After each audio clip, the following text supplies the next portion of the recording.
श्री सीताराम। उठे लखन निशि विगत सुनी अरुण शिखा धुनि कान। गुरु ते पहले ही जगत पति जागे राम सुजान। रात बीतने पर मुर्गे का शब्द कानों से सुनकर लक्ष्मण जी उठे। जगत के स्वामी सुजान श्री रामचंद्र जी भी गुरु से पहले ही जाग गए। सकल सोच कर जाई नहाए, अनित्य निबाहि मुनि सिर नाए। समय जानी गुरु आय सुपाई, अलेन प्रसून चले दो भाई। सब सोच क्रिया करके वे जाकर नहाए, फिर संध्या अग्निहोत्र आदि किया। नित्य कर्म समाप्त करके उन्होंने मुनि को मस्तक नवाया। समय जानकर गुरु की आज्ञा पाकर दोनों भाई फूल लेने चले। भूप बाग बर देखो जाई, अजह बसंत ऋतु तहि लो भाई। लागे बिटप मनोहर नाना, बरन बरन बरबो बेली बिताना। उन्होंने जाकर राजा का सुंदर बाग देखा, जहाँ बसंत ऋतु लुभा कर रह गई है। मन को लुभावने वाले अनेक वृक्ष लगे हैं। रंग बिरंगी उत्तम लताओं के मंडप छाए हुए हैं। नवतल नव पल्लव फल सुमन सुहाए, निज संपत्ति सुर रुख लजाए। चातक कोकिल कीर चकोरा, अकूजत बिहग नटत कल मोरा। नए पत्तों, फूलों और फलों से युक्त सुंदर वृक्ष अपनी संपत्तियों से कल्प वृक्ष को भी लजा रहे हैं। पपीहे, कोयल, तोते, चकोर आदि पक्षी मीठी बोली बोल रहे हैं और मोर सुंदर नृत्य कर रहे हैं। मध्य बाग सरु सोह सुहावा, मुनि सोपान विचित्र मनावा। मुनि सोपान विचित्र बनावा, विमल सलिलो सरजिस बहुरंगा। अजल खग कूजत गुंजत भृंगा। बाग के बीचों बीच सुहावना सरोवर सुशोभित है, जिसमें मणियों की सीढ़ियाँ विचित्र ढंग से बनी हैं। उनका जल निर्मल है, जिसमें अनेक रंगों के कमल खिले हुए हैं। जल के पक्षी कलरव कर रहे हैं और भ्रमर गुंजार कर रहे हैं। बागु तड़ागु बिलो की प्रभु, हर से बंधु समेत। परम रम्य आराम यह, जो राम ही सुख देत। बाग और सरोवर देखकर प्रभु श्री रामचंद्र जी भाई लक्ष्मण सहित हर्षित हुए। यह बाग वास्तव में परम रमणीय है, जो जगत को सुख देने वाला श्री रामचंद्र जी को सुख दे रहा है। चाहु दिशि चितई पूछी मली मालीगन, लगे लेन दल फूल मुदित मन।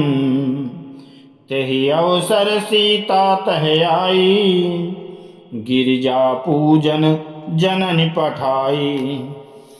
संग सखी सब सुभग सयानी, माँ गावहि गीत मनोहर बानी। सर समीप गिरिजा गृह सोहा, अबरन न जाय देखि मनु मोहा। साथ में सब सुंदरी और सयानी सखियां हैं, जो मनोहर वाणी से गीत गा रही हैं। सरोवर के पास गिरिजा जी का मंदिर सुशोभित है, जिसका वर्णन नहीं किया जा सकता। देखकर मन मोहित हो जाता है। मज्जन करि सर सखिन समेता, गई मुदित मन गौरी निकेता। पूजा कीन अधिक अनुरागा, निज अनुरूप सुभग बरु मागा। सखियों सहित सरोवर में स्नान करके सीता जी प्रसन्न मन से गिरिजा जी के मंदिर में गईं। उन्होंने बड़े प्रेम से पूजा की और अपनी योग्य सुंदर वर मांगा। एक सखी सिय संगु बिहाई, गई रही देखन फुलवाई। तेहि दो बंधु बिलो के जाई, प्रेम विवश सीता पही आई। एक सखी सीता जी का साथ छोड़कर फुलवाड़ी देखने चली गई थी। उसने जाकर दोनों भाइयों को देखा और प्रेम में विह्वल होकर वो सीता जी के पास आई। तासु दशा देखी सखिन पुलक गात जलुम नैन, कहु कारण निज हरस कर पूछें सब मृदु बैन। सखियों ने उसकी दशा देखी कि उसका शरीर पुलकित है और नेत्रों में जल भरा है। सब कोमलवाणी से पूछने लगी कि अपनी प्रसन्नता का कारण बता। देखन बागु कुंवर दो आए, अब्बय किशोर सब भांति सुहाए। श्याम गौर किमि कहु बखानी, गिरा अनयन नयन बिनु बानी। उसने कहा, दो राजकुमार बाग देखने आए हैं, किशोर अवस्था के हैं और सब प्रकार से सुंदर हैं। वे सांवले और गोरे रंग के हैं। उनके सौंदर्य को मैं कैसे बखान करूं। वाणी बिना नेत्र की है और नेत्रों की वाणी नहीं है। सुनि हर्षि सब सखी सयानी, असी यही अधिक उत्कंठा जानी।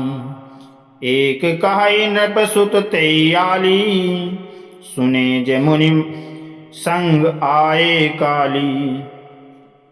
यह सुनकर और सीता जी के हृदय में बड़ी उत्कंठा जानकर सब सयानी सखियां प्रसन्न हुई। तब वो सखी कहने लगी, हे सखी, ये वही राजकुमार हैं जो सुना है कि कल विश्वामित्र मुनि के साथ आए हैं। जिन्हें निज रूप मोहिनी डारी, कीन्हे स्वबस नगर नर नारी। बरनत छवि जहता सब लोगू, अवश्य देखा देखियहि देखन जोगू।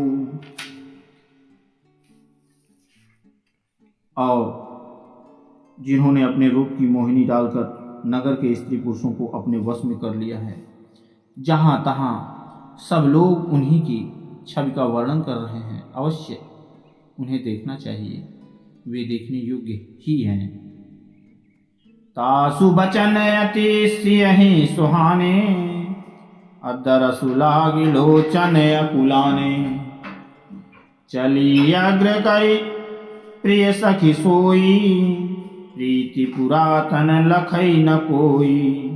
उनके वचन सीता जी को अत्यंत ही प्रिय लगे और दर्शन के लिए उनके नेत्र अकुला उठे। उसी प्यारी सखी को आगे करके सीता जी चली। पुरानी प्रीति को कोई लख नहीं पाता। सुमिर सिय नारद वचन उपजी प्रीति पुनीति, अचकित बिलोकति सकल दिशे जनु शिशु मृगी सभीत। नारद जी के वचनों का स्मरण करके सीता जी के मन में पवित्र प्रीति उत्पन्न हुई।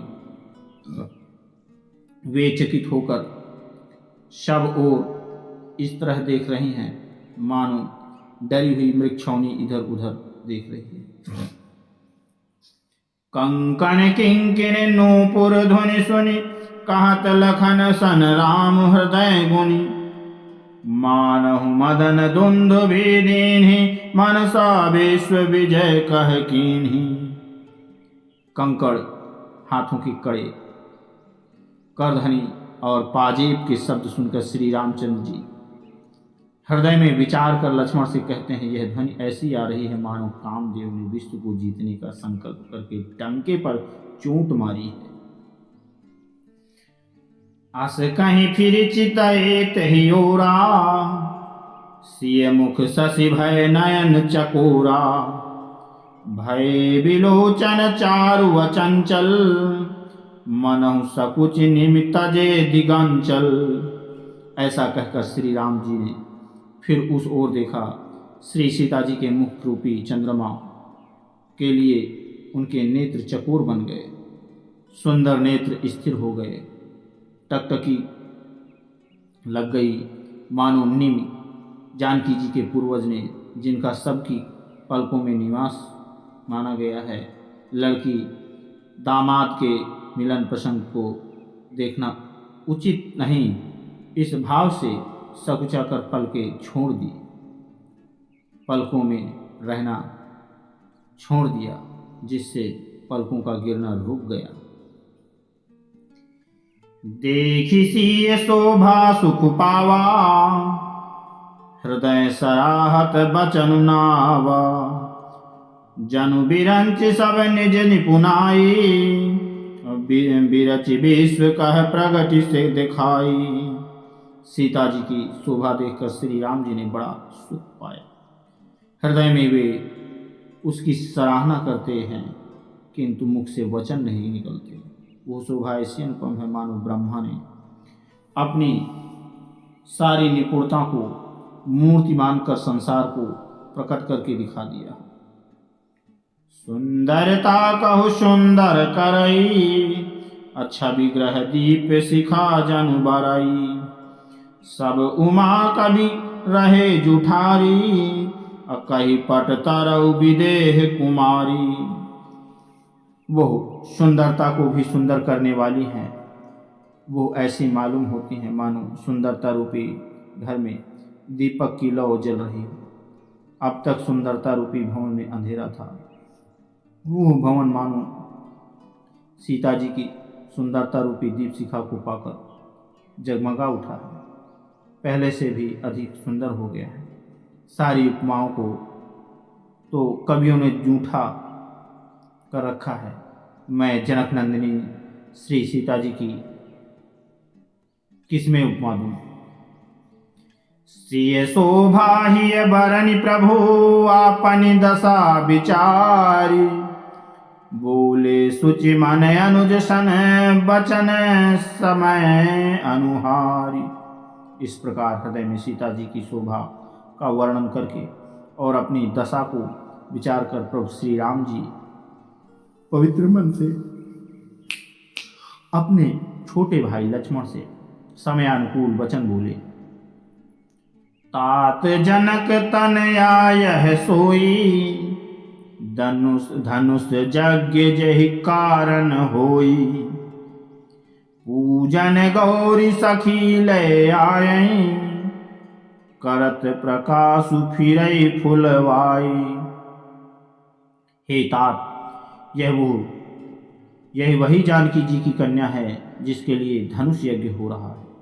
सखियां इसे गौरी पूजन के लिए ले आई हैं। यह फुलवाड़ी में प्रकाश करते हुए फिर रही है। जासु बिलो की अलौकिक शोभा, सहज पुनीत मोर मनु क्षोभा। सो सब कारण जान विधाता, हर कहीं सुभद अंग सुनु भ्राता। जिसकी अलौकिक सुंदरता देखकर स्वभाव से ही पवित्र मेरा मन क्षुब्ध हो गया है। वो सब कारण तो विधाता जाने, किंतु हे भाई सुनो, मेरे मंगलदायक अंग फड़क रहे हैं। रघुवंशनि कर सहज सुभाऊ, मन कुपंथ पगु धरई न काऊ। मोहि अतिशय प्रतीत मन केरी, जहि सपनेहु पर नारी न हेरी। रघुवंशियों का यह समाज स्वभाव है, रघुवंशियों का यह सहज स्वभाव है कि उनका मन कभी कुमार्ग पर नहीं पैर रखता। मुझे तो अपने मन का अत्यंत ही विश्वास है कि जिसने जागृत की कौन कहे, स्वप्न में भी पराई स्त्री पर दृष्टि नहीं डाली है। जिन्ह कैलाहि नरि पुरन ठपी थी, नहीं पावहि तिय मनु दीठी। मंगल लहै न जिन कै नाही, तय नर बर थोरे जग माही। रण में शत्रु जिनकी पीठ नहीं देख पाते, पराई स्त्रियां जिनके मन और दृष्टि को नहीं खींच पाती, और भिखारी जिनके यहाँ से ना ही नहीं पाते, ऐसे श्रेष्ठ पुरुष संसार में थोड़े हैं। करत बत कही अनुज सन, मनसिय रूप लुभान। मुख सरोज मकरंद छबे, करई मधुप युगान यूपान। यो श्री राम जी छोटे भाई से बात कर रहे हैं, पर मन सीता जी के रूप में लुभाया हुआ है। उनके मुख रूपी कमल के छवि रूप मकरंद रस को भौरे की तरह पी रहा है। चितवती चकित चाहू दिशि सीता, कह गए नृप किशोर मन चिंता। जह बिलोक मृग शावक नैनी, जनु तह बरिस कमल सित श्रेणी। सीता जी चकित होकर चारों ओर देख रही हैं। मन इस बात की चिंता कर रहा है कि राजकुमार कहाँ चलेगा। बाल मृग नैनी, मृग के छौने की सी आँख वाली सीता जी जहाँ तहाँ दृष्टि डालती है, वहाँ मानो श्वेत कमलों की कतार बरस जाती है। लता ओट तब सखिन लखाए, श्यामल गौर किशोर सुहाए। देखी रूप लोचन ललचाने, हर से जन निज निधि पहचाने। तब सखियों ने लता की ओट में सुंदर श्याम और गौर कुमारों को दिखलाया। उनके रूप को देखकर नेत्र ललचा उठे। वे ऐसे प्रसन्न हुए मानो उन्होंने अपना खजाना पहचान लिया। थके नयन रघुपति छवि देखी, और पलकहि परिहरि निमेष। अधिक स्नेह देवै भोरे, शरद शशि जनु चितौ चकोरे। श्री रघुनाथ जी की छवि देखकर नेत्र थकित हो गए, पलकों ने भी गिरना छोड़ दिया। अधिक स्नेह के कारण शरीर विह्वल बेकाबू हो गया, मानो शरद ऋतु के चंद्रमा को चकोरी देख रही।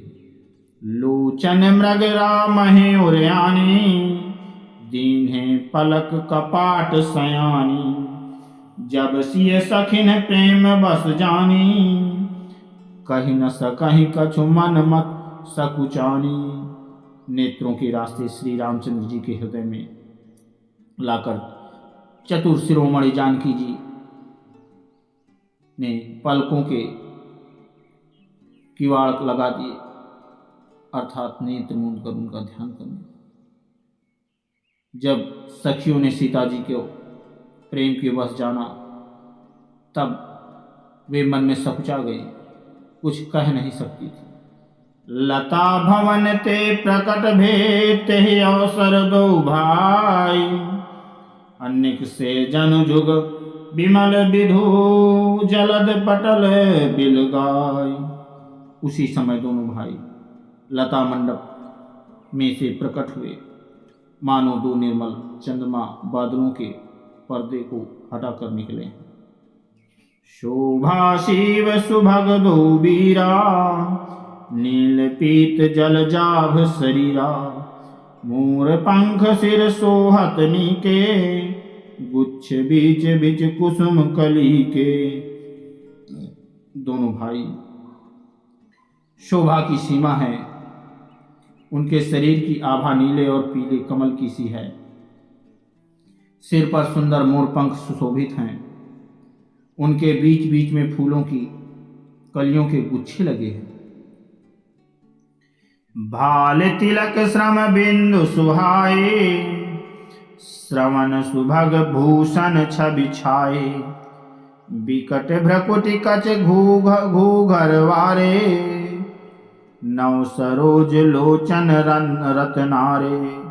माथे पर तिलक और पसीने की बूंदे शोभायमान हैं। कानों में सुंदर भूषणों की छवि छाई है। टेढ़ी भौहें और घुंघराले बाल हैं। नए लाल कमल के समान रत्नारे नेत्र हैं। चार चिबुक नासिका कपोला, हास विलास लेत मनुमोला।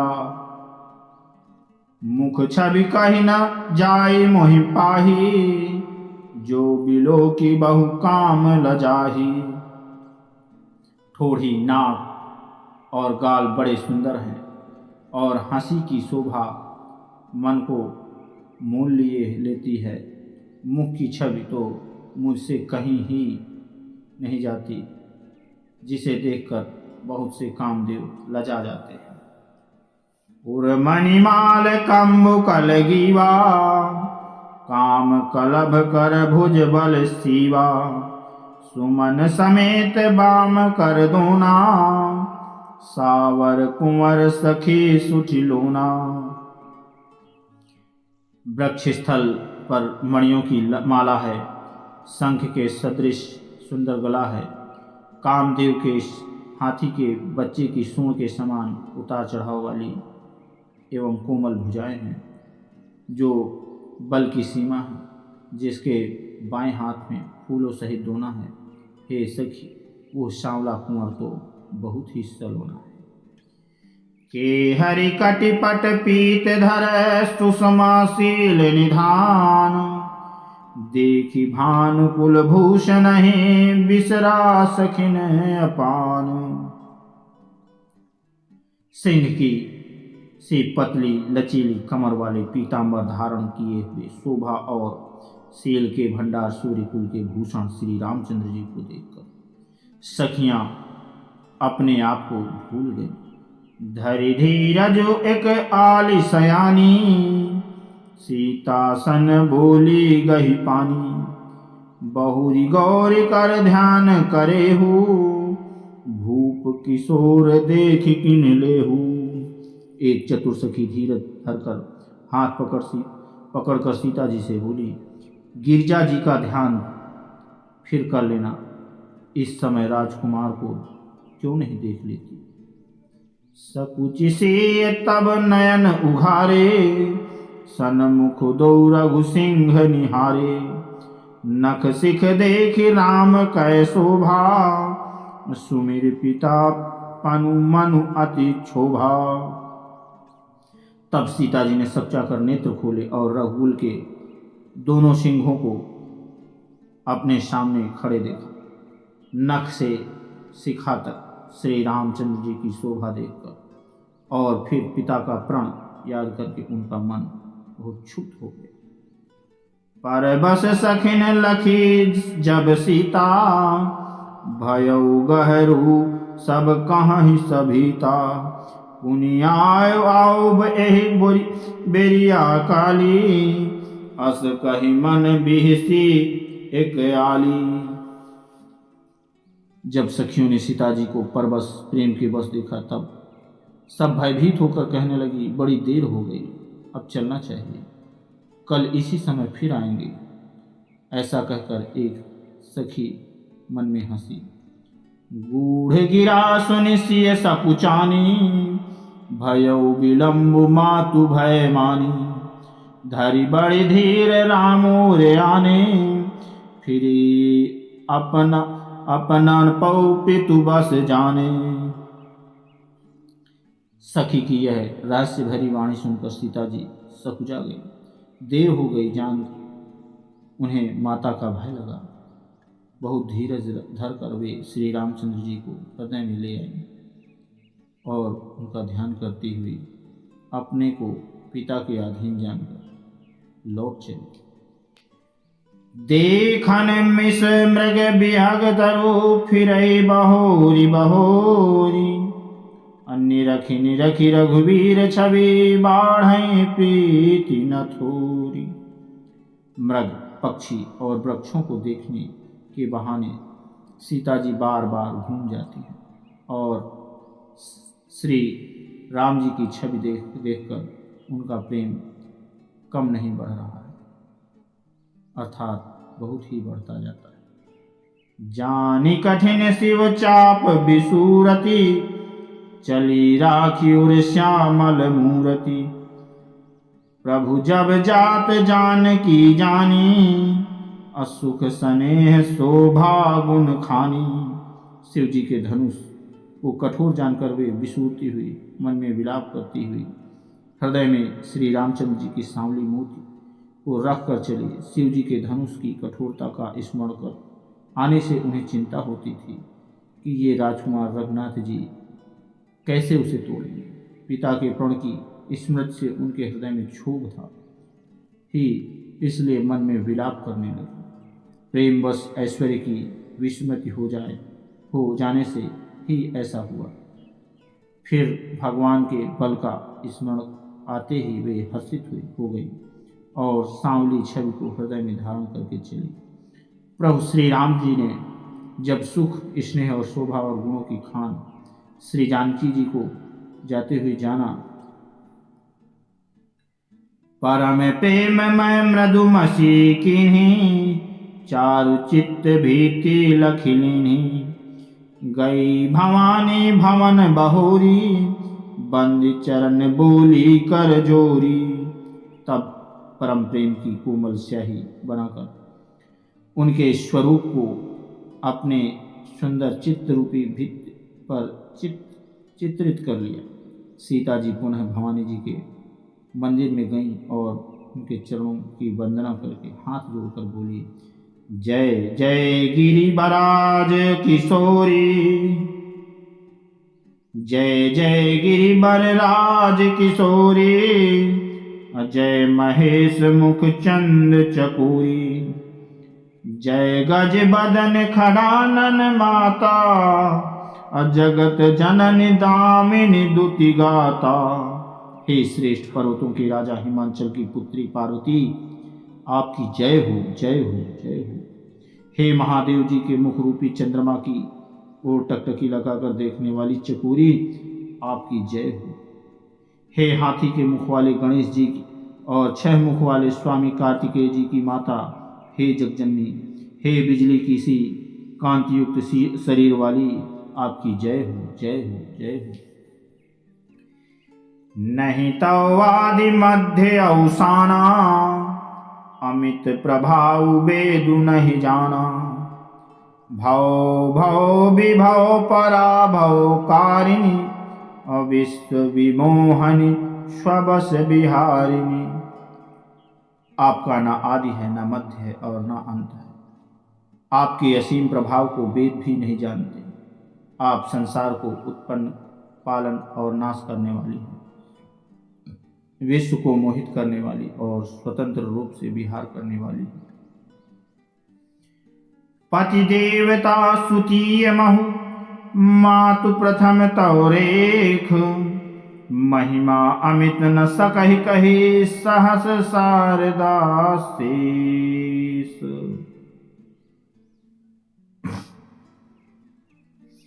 पति को इष्ट देव मानने वाली श्रेष्ठ रानियों में माता आपकी प्रथम गणना है। आपकी अपार महिमा को हजारों सरस्वती और शेष जी भी नहीं कह सकते। सेवत त्वहिं सुलभ फलचारी, वरदायिनी पुरारी पियारी। देवी पूज्य पद कमल तुम्हारे, सुर नर मुनि सब हो ही सुखारे।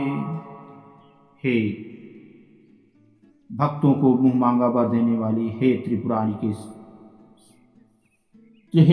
के शत्रु शिव जी की प्रिय पत्नी, अपनी सेवा करने से चारों फल सुलभ हो जाते हैं। आपकी सेवा करने से चारों फल सुलभ हो जाते हैं। हे देवी, आपके चरण कमलों की पूजा करके देवता, मनुष्य और मुनि सभी सुखी हो जाते हैं। मोर मनोरथ जानहुनि के, बसहु सदा उरपुर सब ही के। कीन्ह्यों प्रगट न कारण तेहि, अस कहीं चरण गहे बई देहि। मेरे मनोरथ को आप भली भांति जानते हैं। क्योंकि आप सदा सबके हृदय रूपी नगरी में निवास करते हैं, इसी कारण मैं आपको प्रकट नहीं किया। ऐसा कहकर जानकी जी ने उनके चरण पकड़ लिए। विनय प्रेम बस भई भवानी, खसी माल मूरति मुसुकानी। सादर सिय प्रसाद सिरु धरेऊ, बोली गौरी हरस ही भरेऊ। गिरजा जी सीता जी के विनय और प्रेम के वश में हो गई। उनके गले की माला खिसक पड़ी और मूर्ति मुस्कुराई। सीता जी ने आदरपूर्वक उस प्रसाद माला को सिर पर धारण किया और गौरी जी का हृदय हर्ष से भर गया और वे बोली, सुन सिय सत्य आशीष हमारी, पूजहि मन कामना तुम्हारी। नारद बचन सदा सुचि साचा, सो बर मिलहि जाहि मनु राचा। हे सीता, हमारी सच्ची आशीष सुनो। तुम्हारी मनोकामना पूरी होगी। नारद जी का वचन सदा पवित्र और सत्य है। जिसमें तुम्हारा मन अनुरक्त हो गया है, वही वर तुम्हें मिलेगा। मनु जाहि राच्यो मिलहि सो बर, सहज सुंदर सांवरो। करुणा निधान सुजानशील, स्नेह जानत रावरो। एहि भांति गौरी आशीष सुन सिय, सहित ही हर्षियली। तुलसी भवानी पूज पुनि पुनि, मुदित मन मंदिर चली। जिसमें तुम्हारा मन अनुरक्त हो गया है, वही स्वभाव से ही सुंदर सांवला वर श्री रामचंद्र जी तुमको मिलेगा। वो दया का खजाना और सुजान सर्वज्ञ है, तुम्हारे शील और स्नेह को जानता है। इस प्रकार श्री गौरी जी का आशीर्वाद सुनकर जानकी जी समेत सब सखियां हृदय से हर्षित हुईं। तुलसीदास जी कहते हैं, भवानी जी को बार बार पूजकर सीता जी ने प्रसन्न मन से राजमहल को लौट चले। जानी गौरी अनुकूल, सियहि हरस न जाय कहीं। मंजुल मंगल मूल, बाम अंग फरकन लगे। गौरी जी को अनुकूल जानकर सीता जी के हृदय को जो हर्ष हुआ, वो कहाँ नहीं जा सकता। सुंदर मंगलों की मूल उनके बाएं अंग फड़कने। हृदय सराहत सिय लुनाई, गुरु समीप गौने दो भाई। राम कहा सब कौशिक पाही, सरल स्वभाव छुअत छल नाही। हृदय में सीता जी के सौंदर्य की सराहना करते हुए दोनों भाई गुरु जी के पास गए। श्री रामचंद्र जी ने विश्वामित्र जी से सब कुछ कह दिया, क्योंकि उनका सरल स्वभाव है, छल तो उन्हें छूता भी नहीं। सुमन पाई मुनि पूजा कीन्ही, अपुनि आशीष दुह भाई न दीन्ही। सुफल मनोरथ होहु तुम्हारे, राम लखन सुनि भई सुखारे। फूल पाकर मुनि ने पूजा की, फिर दोनों भाइयों को आशीर्वाद दिया और कि तुम्हारे मनोरथ सफल हो। यह सुनकर श्री राम लक्ष्मण जी सुखी हो गए। करि भोजन मुनि बर विज्ञानी, लगे कहन कछु कथा पुरानी। विगत दिवस गुरु आय सुपाई, संध्या करन चले दो भाई। श्रेष्ठ विज्ञानी मुनि विश्वामित्र जी भोजन करके कुछ प्राचीन कथाएं कहने लगे। दिन बीत गया और गुरु जी की आज्ञा पाकर दोनों भाई संध्या करने चले। प्राची दिशि शशि उयऊ सुहावा, असिय मुख सरिस देखि सुख पावा। बहुरी विचारु कीन्ह मन माही, सिय बदन सम हिम कर नाही। उधर पूर्व दिशा में सुंदर चंद्रमा उदय हुआ। श्री रामचंद्र जी ने उसे सीता के मुख के समान देखकर सुख पाया। फिर मन में विचार किया कि यह चंद्रमा सीता जी के मुख के समान नहीं है।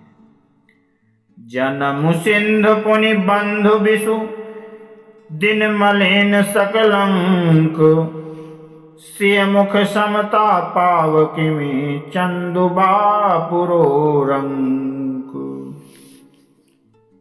खारे चंद्र समुद्र में तो इसका जन्म, फिर उसी समुद्र से उत्पन्न होने के कारण विष इसका भाई। दिन में यह मिलन शोभाहीन निस्तेज रहता है और कलंकी कालदाग से युक्त है। बेचारा गरीब चंद्रमा सीता जी के मुख की बराबरी कैसे कर सकता है। घटई बढ़ई बिरहिने दुखदाई, ग्रसई राहु निज संधि पाई। कोक शोक प्रद पंकज द्रोही, अवगुण बहुत चंद्रमा तोही। फिर यह घटता बढ़ता है और विरहिणी स्त्रियों को दुख देने वाला है। राहु अपनी संधि में पाकर इसे ग्रस लेता है। चकवे को शोक देने वाला और कमल का वैरी है। हे चंद्रमा, तुझमें बहुत से अवगुण हैं जो सीता जी में नहीं। वैदेही मुख पट तर दीन है, होई दोष बड़ अनुचित कीन है। सिय मुख छवि विधु ब्याज बखानी, गुरु पहि चले निशा बड़ी जानी। अतः जानकी जी के मुख की उसमें उपमा देने का बड़ा अनुचित कर्म करने का दोष लगेगा। इस प्रकार चंद्रमा के बहाने सीता जी के मुख की छवि का वर्णन करके बड़ी रात हो गई। जान वे गुरु जी के पास चले। करि मुनि चरण सरोज प्रणामा, आयसु पाई कीन्ह विश्रामा। विगत निशा रघुनायक जागे, बंधु बिलो की कहन यस लागे। मुनि के चरण कमलों में प्रणाम करके आज्ञा पाकर उन्होंने विश्राम किया। रात बीतने पर श्री रघुनाथ जी जागे और भाई को देखकर ऐसा कहने लगे। उयऊ वरुण अवलोकहु ताता, पंकज कोक लोक सुखदाता। बोले लखन जोरी जुग पानी, प्रभुआ प्रभाव सूचक मृदुबानी। हे तात देखो, कमल चक्रवाक और समस्त संसार को सुख देने वाला अरुणोदय हुआ है। लक्ष्मण जी दोनों हाथ जोड़कर प्रभु के प्रभाव को सूचित करने वाली कोमल वाणी बोले। अरुणोदय सकुचे कुमुद उडगन ज्योति मलिन, जिमि तुम्हारे आगमन सुनी भय नृपति बलहीन। अरुणोदय होने से कुमुदिनी सब जा गई और तारागणों का प्रकाश फीका पड़ गया है। जिस प्रकार आपका आना सुनकर सब राजा बलहीन हो जाते हैं। नृप सब नखत करहि उजियारी, तारि न सकहि जाप तम भारी। कमल कोक मधुकर खगनाना, हर से सकल निशा अवसाना। सब राजा रूपी तारे उजाला करते हैं, पर वे धनुष रूपी महान अंधकार को हटा नहीं सकते। रात्रि का अंत होने से जैसे कमल चकवे भौरे और नाना प्रकार के पक्षी हर्षित हो रहे हैं, ऐसे ही प्रभु सब भगत तुम्हारे, हुई हैं टूटे धनुष सुखारे। उयऊ भानु बिनु श्रम तम नासा, दूरे नखत जग तेज प्रकाशा। वैसे ही हे प्रभु, आपके सब भक्त धनुष टूटने पर सुखी होंगे। सूर्य उदय हुआ, बिना ही परिश्रम अंधकार नष्ट हो गया। तारे छिप गए, संसार में तेज का प्रकाश हो गया। आज की कथा यहीं तक। इसके आगे की कथा कल आपको सुनाई जाएगी। तब तक के लिए आप सभी लोगों से श्री सीताराम। अगर आपको यह कथा अच्छी लग रही है तो आप चैनल को सब्सक्राइब करें, वीडियो को लाइक और शेयर करें। तब तक के लिए श्री सीताराम। जय जय श्री राम। श्री सीताराम।